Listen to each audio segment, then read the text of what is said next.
What's going on, people? Myke C-Town here with the episode of Records and Ramblings. Before we get into the records, let's do a little bit of rambling. I want to start this video off by saying rest in peace to Kale Sane. I'm not sure if I'm pronouncing his name properly, but he was the drummer for Twitching Tongues. He also drummed for Ghostmain and a bunch of other projects, as far as I can tell. He passed away a few days ago. I don't know what happened to him, and it's actually none of my business. It just sucks that he passed away so incredibly young. And you know, man, I'd actually debated emailing the band Twitching Tongues many times to apologize for some really shitty things that I said in the video about them many years ago, but I just never fucking did it. But yeah, I apologize on Twitter, but not everybody sees Twitter. And honestly, they may not have ever even seen the video that I'm talking about, and even if they did, they may not have cared, man. They might have just laughed it off. I don't know. But yeah, still, rest in peace, once again, to Kale Sane. And well wishes to his friends and family, who I'm sure are going through a really tough time right now. I know personally how much it sucks to lose a friend, especially to lose a friend young. And outside of that, man, take this as kind of like a lesson. Don't say shitty things to or about people unless you think they actually deserve it and you can stand on it. Otherwise, you may really regret that shit. And you may not actually get the chance to make any of that shit right, to take any of those words back. So yeah, man, just fucking be cool, man. Just be cool. And that out of the way, let's get into the records. First record I'm going to show you, this is an absolute bona fide classic album, man. Who was a hardcore kid in the 90s and doesn't know about this album? This is 108 with Holyname. Yeah, in Atlanta, you know, being a Christian hardcore kid was a huge no-no. Being atheist was really the cool thing in these parts. So supporting religious bands was it just wasn't the move. But I feel like 108 was always the exception. Like, they were just too good to ignore. You know, Shelter, for some people, they were that band, but Shelter never really did it for me. Nothing against them. They just weren't really my thing. But 108, god damn, 108. So fucking good. I scored this record at Limited to One Records. Records on Black, when bother showing you that, by the way. Yeah, Limited to One Records in New York. Earlier this year, I was up in New York to see Emperor. And yeah, if you live in New York and you haven't been to Limited to One, go. It's a great record store that has a lot of punk and hardcore records. And this record is actually pretty hard to come by these days. And, you know, I was just fucking stoked that he wasn't trying to charge like $100 for it. So yeah, if you've not heard 108 and you're into hardcore, or if you metalcore, metal hardcore, whatever you want to fucking call it, they're a band with incredible riffs. But what always sucked me in was the vocals. Like Rob, who's the singer, I don't know what his Christian name is. Fuck, I don't want to be disrespectful, but there's a bunch of names on here. I don't know which one is his. But anyways, yeah, Rob sounds absolutely unhinged on this album. Voice cracking, strained. You know, sometimes he sounds like he is in absolute excruciating pain. It is so goddamn good. It's an emotional record without being emo, if you will. Yeah. Pick this up if you ever get around to it, or if you ever run across it in the wild, or if you can't find this, just go listen to it online. It's so good. And it was on Equal Vision Records. The next record I'm going to show you, this is Anohni and the Johnsons with My Back Was a Bridge for You to Cross. So I'm a huge fan of Anohni. I discovered her back when she was operating as Anthony and the Johnsons. That self-titled Anthony and the Johnsons record absolutely floored me. My homeboy Henry Derrick put me onto that shit, and yeah, I've stuck with her throughout all of the iterations, and I've always missed that kind of chamber pop sound that she started out with. So I was excited to see that she was getting the Johnsons back together for another record. As she kind of left them behind, she'd even gotten into doing like some kind of weird techno-y stuff. That wasn't really my thing. But yeah, to my surprise, this actually isn't another chamber pop record. It's actually more of a left field soul record. And it's beautiful, man. Really lush instrumentation. Feels like something you'd see in a super dark, smoky lounge. Let's insert here, lyrics there. This is pretty cool. I don't know that I've seen too many layouts like this. Oh shit, I just showed, oh yeah, there's boobies in there, so I can't show you that. And it's on yellow vinyl. But yeah, man, beautiful guitar work, very light percussion, her amazing voice, which is like a mix of Nina Simone, Cher, and Odetta, I think.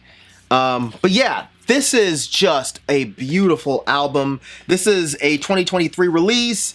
Will definitely be one of my favorite albums of the year. So make sure you check that out. I saw Anthony, I'm pretty sure she was still operating as Anthony then, in Atlanta many moons ago. And it is still, in my head, one of the most beautiful shows I've ever seen in my entire life. Just absolutely fucking incredible. Next record I'm going to show you, this is another 2023 release. This is Ceremonial Energy with Perennial, Morbid, Rapture. So yeah, this was on Altair Records. And this is somehow related to the Black Celice guy. I assume it's one of his projects, but I don't know that for a fact. Although, if it is him, I don't really know why he called it a different project name. Because it's not like it sounds that different from Black Celice. But it actually takes me back to the earlier Black Celice records that were super mysterious, had this very dark and kind of scary feeling. But yeah, I love it. Easily one of the best black metal albums to come out this year. It's that type of raw black metal with that dark and evil sound that is exactly what I look for when it comes to raw black metal. Records on Black won't bother showing you that. But yeah, man, I love Portuguese black metal. So this is right up my alley. And yeah, if you like raw black metal with really good atmosphere and you have not heard this yet, make sure you give it a shot. I don't think you'll be let down. All right, switching gears a little bit. Another record that I don't know why I haven't shown, but yeah, this is one of my favorite bands of all time. And yeah, this is Propagandhi. Today's Empires, Tomorrow's Ashes.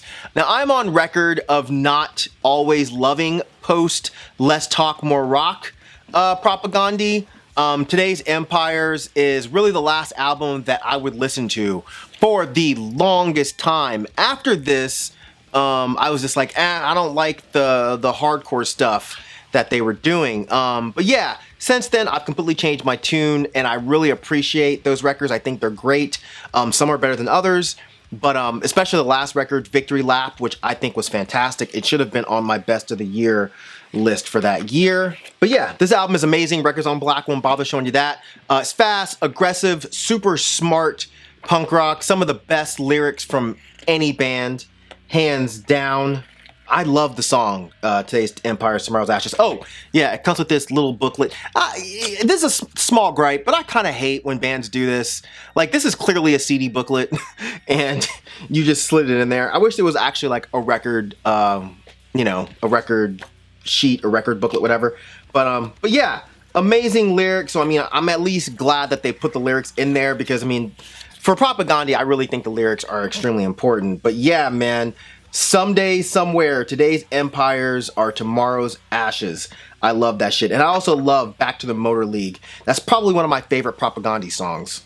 Back to the Motor League I go. Once thought I drew a lucky hand, turned out to be a live grenade of play-acting anarchists and mommy's little skinheads, death threats and sycophants, and wieners drunk on straight edge. As a former straight edge kid, I get what they're saying here. Fuck off, who cares? I'd rather highlight triptychs than listen to your bullshit. Fuck off, who cares about your stupid scene, your shitty zine, the straw man you built up to burn. With friends like these, who the fuck needs COINTELPRO? Man, yeah, this is a goddamn fucking awesome record.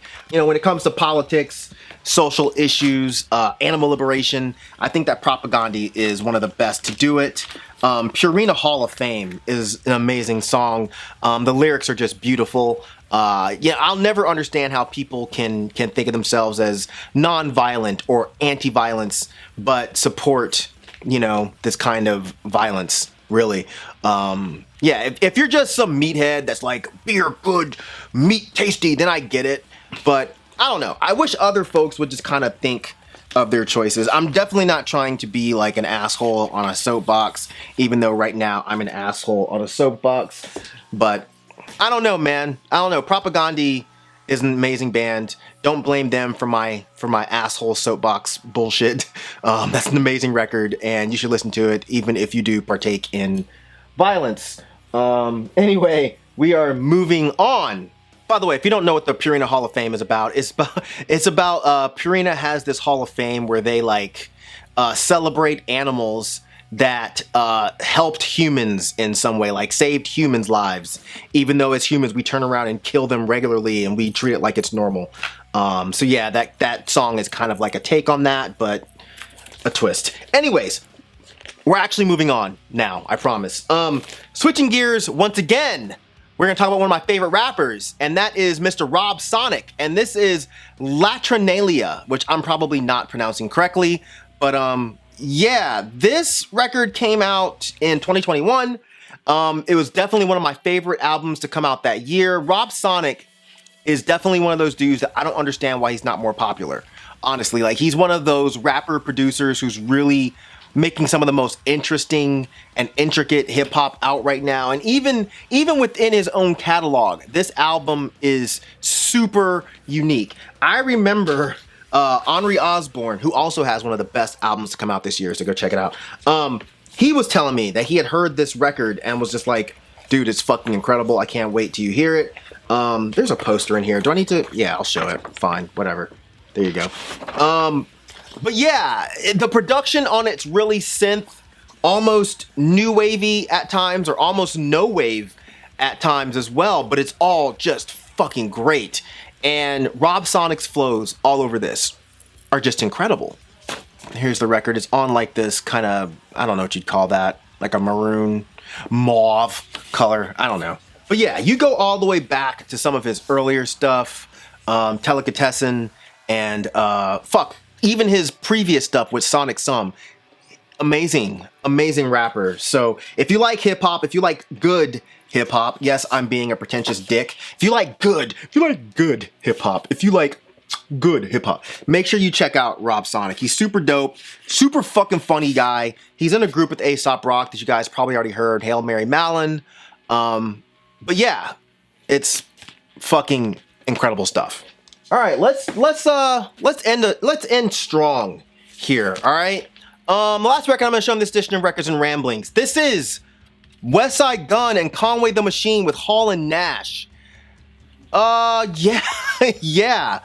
Figured I'd show this. For whatever reason, a lot of black metal dudes dig Griselda. I think it's funny. I don't know why they like them so much, but I guess that's really cool though, honestly, because I remember for a while, whenever I'd hear some fucking black metal nerd talking about hip hop, they would be promoting just like garbage shit, man. Just absolute bullshit, okay? So them promoting some fucking Griselda, it's like, all right, man, cool.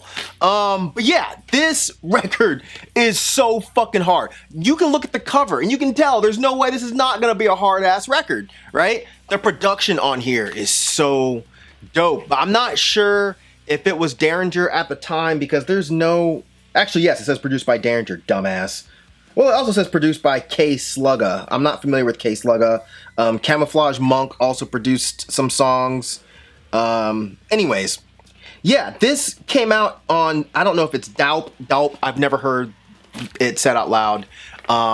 I actually scored this at a local record store. This and a bunch of other records, Griselda records that I'll show you at some point. But yeah, I don't even try to get these anymore because they sell out in like 10 seconds and then they end up being like $90 or $100 on Discogs, if not more. But yeah, I bought up a fucking gang of these when I saw them at the record store. But yeah, man, Off-White is my shit. Tell Virgil I need that Off-White, so good. Listen to Pray for Buffalo. Listen to Pray for Buffalo and tell me Westside's flow on that shit is not wild. And Conway's nasty as fuck too. He said, you can't even fuck with the shit I don't write. Come on, man, that's so good. But yeah, like I said, I scored a bunch of these Griselda records, and I forgot that I hadn't shown any of them, so I need to fix that because those old Griselda records were seriously special, man. Like they're still dope now, but those old records, those old mixtapes, were seriously something else, man. But yeah, I do kind of wish they'd put a little bit more into this, like maybe an insert. But you know, whatever. It's all about the music, right? And I'm just happy to have the music. And yeah. Anyways, Westside Gunn, Conway the Machine, Hall and Nash. There you go. Anyway, all right, that's gonna do it for this edition of Records and Ramblings. Hopefully you guys enjoyed it. Sorry it's been so long since I've done a video. I've just been insanely busy. And I'm about to have major dental surgery, so I'm probably not gonna want to talk for a while. So I feel like I would go out with a bang with this video.